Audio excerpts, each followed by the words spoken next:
Welcome back to Dr. Logic awkwardly does logic in her office with a cat. We are coming back to the piano arithmetic material that we are working on, so I've erased the definition of successor sequence. You can go back and see it in the other video if you want, but we'll keep the definition of number and the important definition of the diagonal of a particular formula. These are all going to come together now to allow us to be able to express a note to self.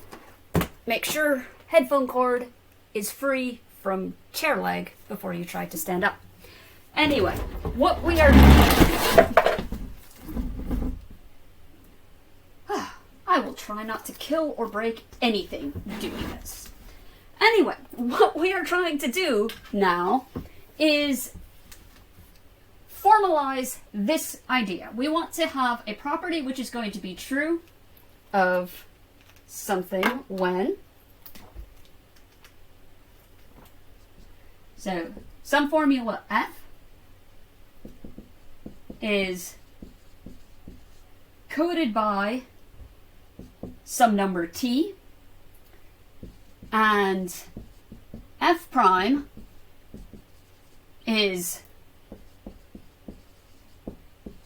the result of substituting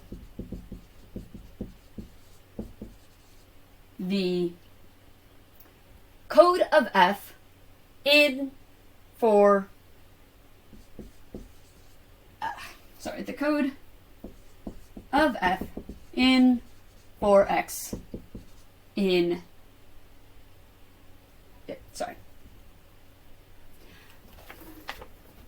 So we have a formula f. It is coded by a particular number t. It has a free variable x, and we want to say that some other formula f prime is the result of substituting the code of f in for x. So that is precisely articulating when something is the diagonal of something else. Do I need to mess with the focus? No, I think that's still going to be legible. The definition that we want is this. So it's a relationship between two formulas, f and f prime. So f prime is the result of substituting the code for f in for x in the formula f, if the following is the case. First of all, it has to be the case that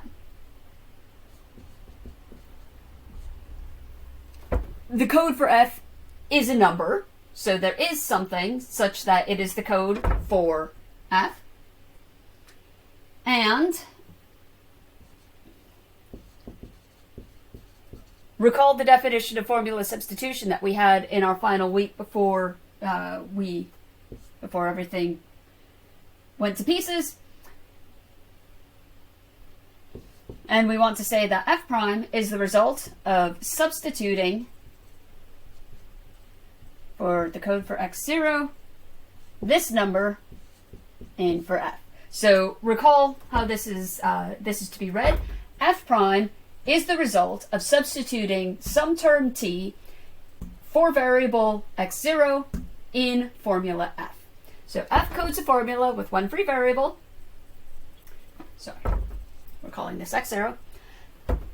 And then this formula has a particular Girdle number, which is t, and the result of substituting that in for that will be formula f prime. So this property, this diag f prime property, captures this syntactic definition that we had up here. So just as a note, I'm not going to prove this because we haven't been doing anything with semantics, but it is the case that this relation diag holds between the code for some formula phi and a number n, if and only if n is the code for the diagonal of phi.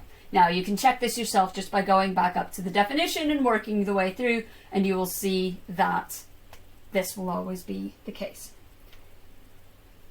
In fact, actually, I take it back. We are going to go through the proof of this because this is a very nice way of working through a bunch of the definitions that we've had. So let's move this up so that we can see it better. We've got this lovely fact, which is that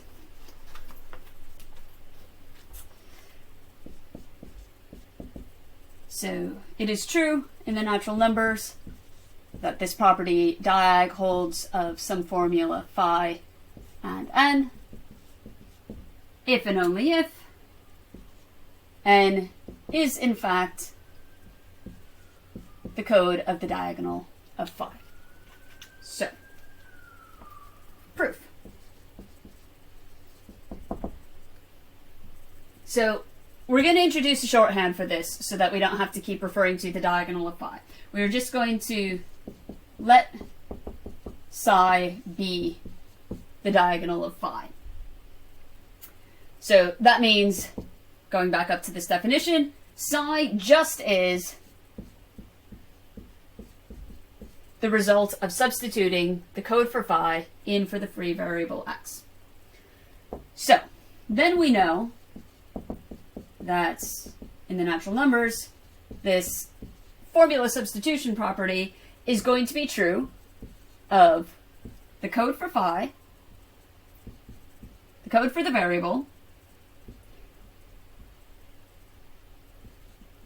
the code for phi, because that's what's being substituted in for x, and the code for psi. So it's important to recognize here, to remember that every time that we are defining one of these properties, we are not talking about the formulas directly, we are talking about the formulas via the codes for them. So that's why we are talking about the code for psi, the code for phi, and the code for phi. So this is true simply by definition, because psi is defined to be the result of this substitution. Now, the following all hold. First of all, if the diagonalization of phi is coded by n, this is the case if and only if, go back up and look at, I've already erased the definition of diag, but I'm just going to write it down again, so that doesn't matter. So there is some t such that the code for phi is that number, and formula substitution holds of the code for phi, the code for x, and now, because t codes phi, and we have this here, we can then do a substitution that just puts t in for that, and n. So n codes the diagonal of phi, so which just is psi, so we can stick that in there. T is the code for phi, so we can just replace that in there. All we are doing is replacing like for like in the definition of diagonal. So we know that this is the case. Furthermore, this is going to be the case if and only if there is some number where t is the code for phi, and therefore we have formula substitution holds of phi, x, t, and n. So the second conjunct here doesn't change at all. All we have done is we have moved from the fact that t is the code for phi to a statement of this identity. So T is identical to the code for phi. Now, given that this is the case, we can substitute this. If T is identical to the code for phi, then we can substitute it in for this T here. So what we'll just do is combine this existential along with the substitution to get that this is true if and only if. Formula substitution for the code for phi, the code for x, the code for phi, and n. But then this is the case if and only if n is the code for the relevant substitution instance, namely for phi with the code for phi substituted in for x, and that is the case if and only if n is the code for psi, because as we defined up here, it just is this result. So, at each step of the way, the first thing that we did at this stage was spelled out what it meant for something to be the diagonal of something. Then we spelled out what it meant for this number property to hold. So that's what we have up here. Then we substituted this identity into the formula substitution, and then just rewrote what these properties mean in terms of identities. So it will be the case that n is, so the code for phi and n stand in the diag relationship if n is in fact the code for the diagonalization of phi. I will pause a bit, let you reflect on this. You'll probably want to go over the proof at least once yourself. Ooh, boy. Oh, wait, no. You can see the very last line. Good.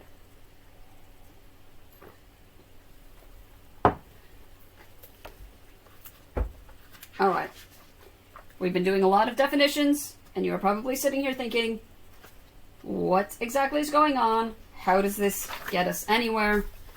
Well, now we are in a position where using this diagonalization, we can construct the Girdle sentence. So I'm going to, again, keep this definition up because this really is the key one that you need to understand in order to be able to see what's going on. The other ones we will pass on because we need the board space.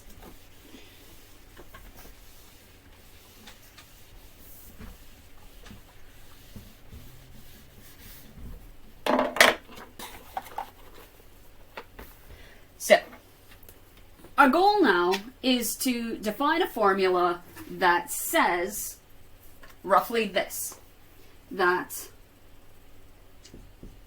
x codes a formula psi with the property that the diagonal of psi is not a theorem. So we are not going to simply define a formula that is not a theorem, because there are loads of things that are not theorems. But we are trying to find a particular formula where it is the diagonal of that formula that is not a theorem. So this is going to be a formula phi with one free variable, namely x. So the formula that gets this is going to be the following. And you'll see that what we end up doing is we simply write down what we've expressed in English, because we are now in a position where we have all the definitions that we need to be able to write this down in the language of piano arithmetic. So phi with free variable x is going to be defined as, well, it has to be a formula, because it codes a formula, and there is something that codes its diagonal, and that thing is not a theorem. So not theorem Y.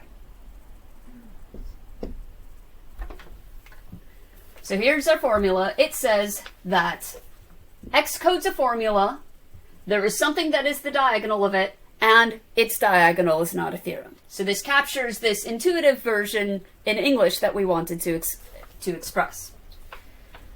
Now, take the diagonal of this formula. So we will define this to be, so this is sigma. It's one of the lowercase Greek letters that we haven't seen very often, so in case you don't recognize it, that is sigma. Sigma we will define to be the diagonal of phi, or, recall, again, our definition, it is the result of substituting the code for phi in for x. Now, the important thing is that phi has one free variable, so that means sigma, because it has an actual number substituted in for phi, is a closed formula. So, phi of x has one free variable. Sigma, which is the diagonal of phi, is a closed formula. That just means that it has no free variables.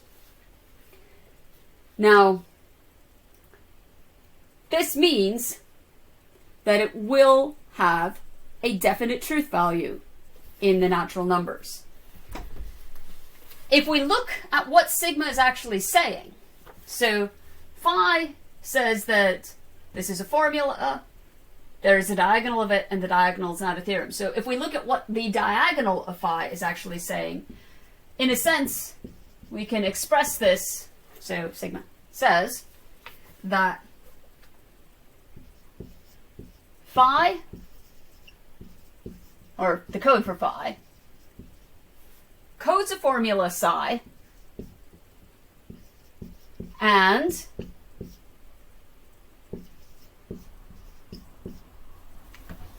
the diagonal is not a theorem. Now we have to ask ourselves, what is the status of psi? So it is itself a formula.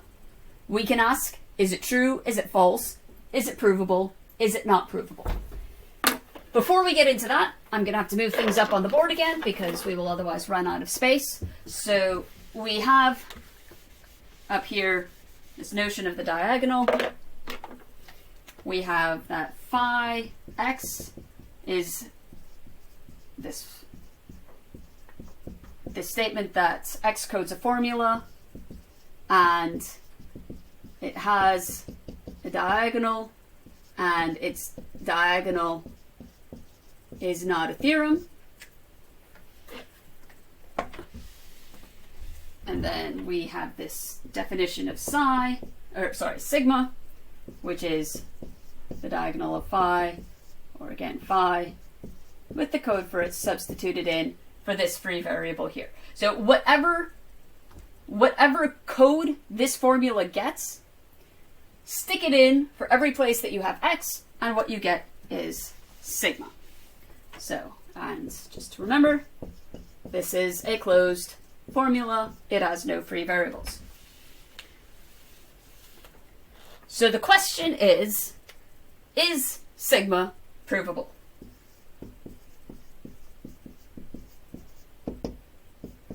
Is sigma provable in PA? Now, let's think just in general about the relationships between provability, truth, etc. One thing that we know is that, or we don't know, but we are working under the assumption, because if it weren't, we would have to revise everything. Piano arithmetic is consistent. So if it is a theorem, then it is true. So by soundness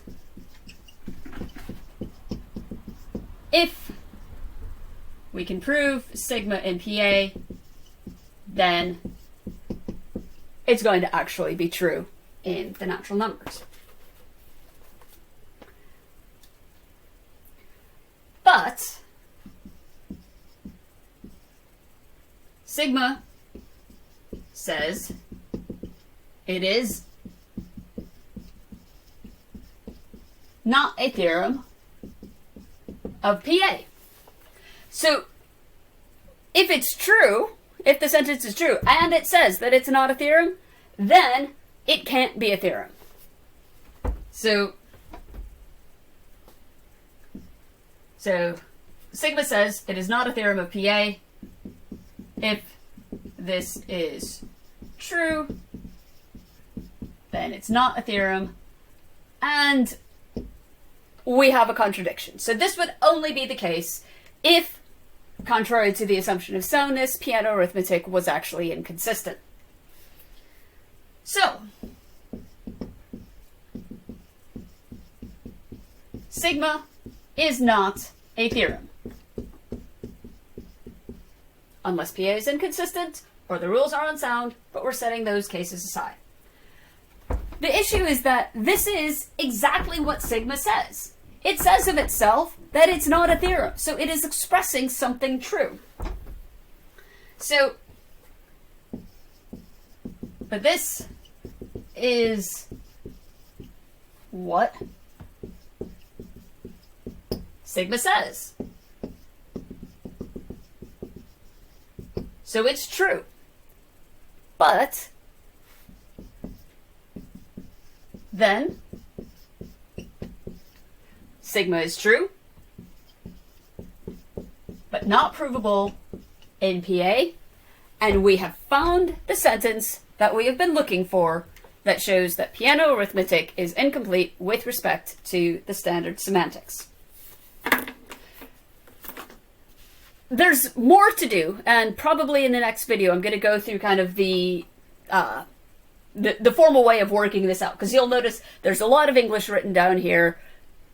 It would be nice if we could make this proof more precise. But one thing that you might have noticed at this point is that this feels a lot like some of the paradoxes that you may have come across in other classes. For instance, the liar paradox or Russell's paradox. So if it is true, then it can't be a theorem. Or if it's a theorem, then it is true. But it says it's not a theorem, so therefore it can't be a theorem. Think about the liar paradox, the idea that you've got the sentence that says this sentence is false. Well, suppose it is true, but then it says that it is not true. Therefore, if it is true and it says that it's not true, then it's not true. So the assumption of truth leads to the assumption of falsity. So here, the assumption that it is a theorem leads to the conclusion that it's not a theorem. So then if you say that, well, the liar sentence is false, so sigma is not a theorem. But this is exactly what it says. The liar sentence says, this sentence is false. And so if I say that sentence is false, I've said exactly what it is. And so then you've got something that is true. So it slightly diverges from the Girdle, the liar paradox and the Girdle sentence slightly diverge at this point. But you can see that there is something going on here that is very reflective, very similar. People have been studying the liar paradox for a very long time. There are discussions dating from the 12th century where people are trying to analyze what is going on in the semantics of these sentences in such a way that you can kind of figure out where exactly is the problem. Now, a lot of people have said that, well, the problem with the liar sentence is it's self-referential.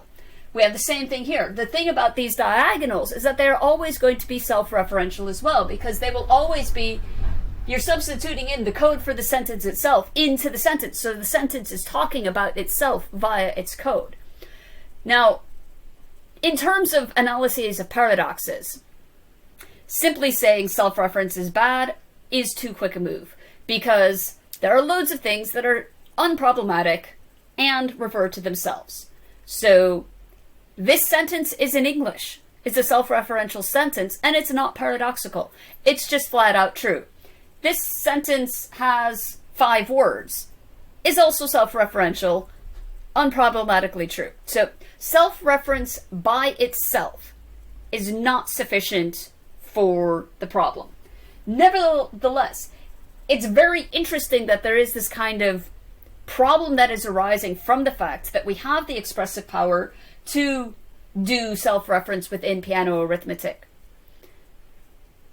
And if you think about what makes the liar sentence problematic, it has to do with the fact that we can talk about not just kind of structural features of the language, but facts related to their meaning.